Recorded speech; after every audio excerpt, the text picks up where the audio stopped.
আমরা ধৈর্য ধারণ করব, আমরা সহনশীল হব, আমরা নির্বাচনের পরিবেশকে ঠিক রাখার জন্য চেষ্টা করব।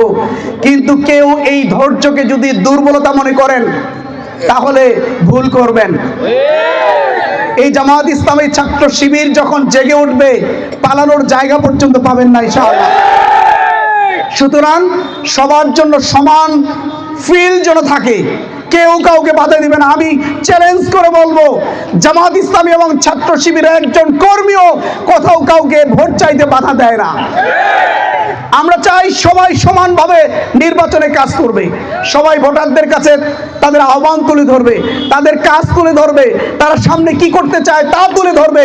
জনগণ এই কথাগুলো আশ্বস্ত হয়ে যাকে পছন্দ হবে তাকেই ভোট দিবে, তিনি নির্বাচিত হবেন, কোনো আপত্তি নেই।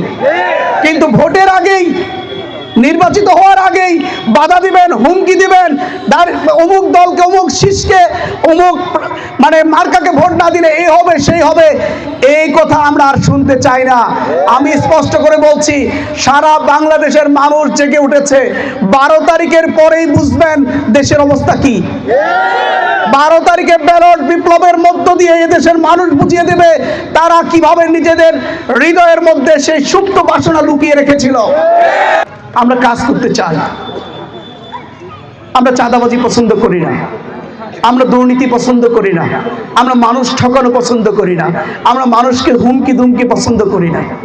দেখুন, আজকে প্রত্যেকটা ইউনিয়নে আমাদের মহিলারা যখন ভোট ক্যাম্পেইন করছে, যখন ভোট চাইতে যাচ্ছে, তাদেরকে বাধা দিচ্ছে, বলতেছে এই এলাকা হলো আমাদের বিএনপি, এই এলাকায় আপনাদের ঢুকতে দেব না। মনে হচ্ছে ওই গ্রামটা সরকার তাদের নামে রেজিস্ট্রি করে দিয়েছে। রেজিস্ট্রি করে দিয়েছে নাকি ভাই? যদি রেজিস্ট্রি করে না দেয় তাহলে কেমনে বলতে পারে এই এলাকাটা হলো আমার? আমি স্পষ্ট করে বলতে চাই, এই বাংলাদেশের 1 ইঞ্চি জমিন কারো হাতে আমরা ছেড়ে দিতে পারি না। আমরা প্রত্যেকটি মানুষের কাছে ভোট চাওয়ার অধিকার এই রাষ্ট্র আমাকে দিয়েছে। সুতরাং আমরা প্রত্যেকটি মানুষের কাছে ভোট চাবো। কেউ এই কাজে বাধা দিলে আমরা প্রতিরোধের দেওয়াল করে তুলবো ইনশাআল্লাহ।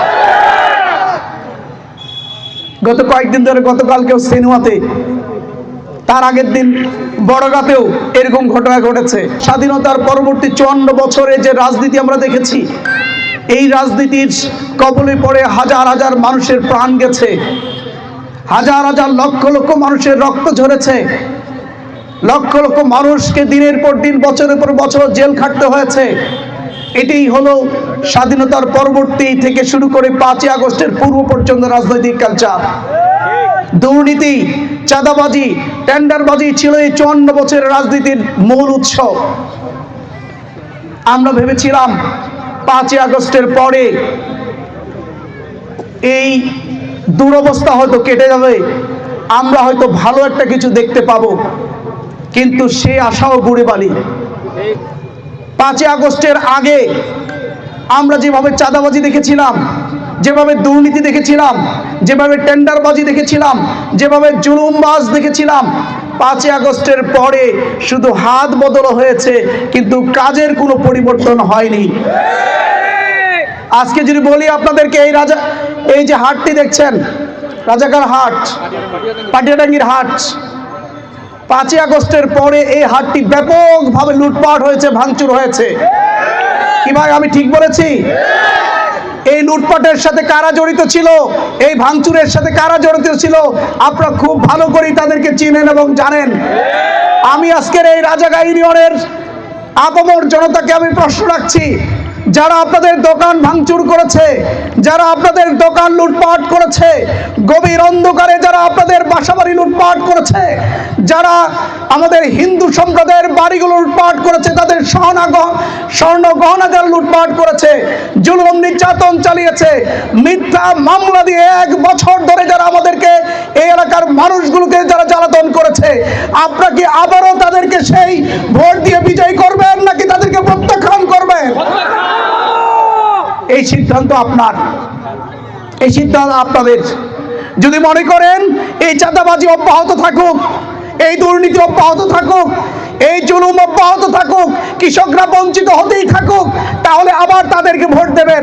আর যদি মনে করেন তাদের থেকে মুক্ত হতে চাই, এই চাঁদাবাজিদেরকে রাষ্ট্র থেকে নির্মূল করতে চাই, আমরা দুর্নীতিকে সমাজ রাষ্ট্র থেকে নির্মূল করতে চাই। যদি এই প্রতিশ্রুতির সাথে আপনারা যদি একমত হন, তাহলে এবার দাঁড়িপাল্লাকে ভোট দিতে হবে এবং তাদেরকে প্রত্যাখ্যান করতে হবে। সম্মানিত ভাইরা আমার,